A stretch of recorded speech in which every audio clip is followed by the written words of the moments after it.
Les polices de caractère système sont un peu tristounettes et nous souhaitons que notre application ait un design réellement personnalisé.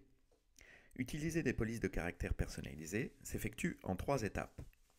Premièrement, nous allons importer notre fichier TTF. Dans le panneau de navigation, cliquez sur la flèche du dossier Supporting Files, puis faites CTRL-clic,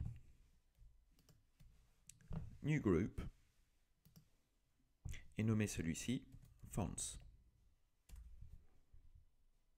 Utilisez le Finder pour localiser le fichier de votre police de caractère et faites-le glisser dans le dossier Fonts que vous venez de créer. Assurez-vous que l'option Destination Copy Items into Destinations Group Folder est bien cochée.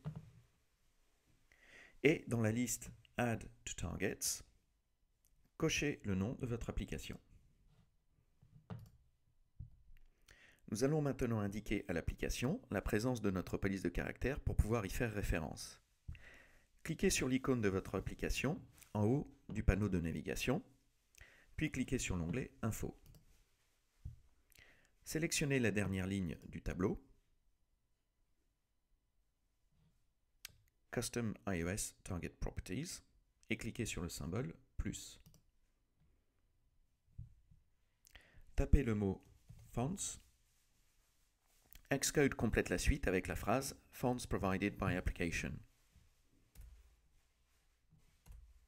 Confirmez. Puis cliquez sur la flèche de détail à gauche et dans le champ de droite de la première ligne, inscrivez le nom du fichier de votre police de caractère. amatic-bold.ttf.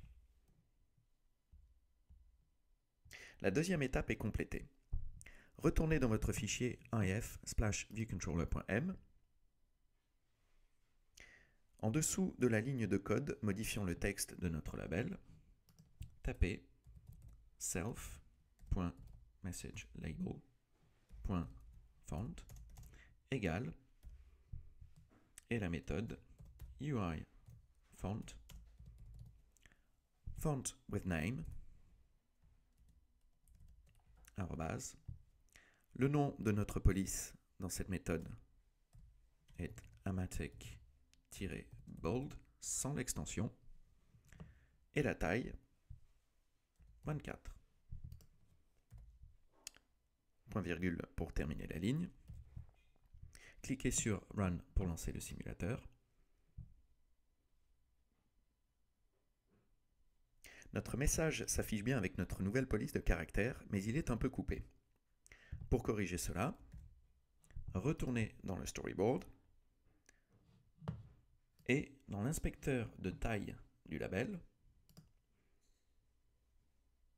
cliquez sur le point central de l'origine, puis dans le champ Height, modifiez la taille avec la valeur 40.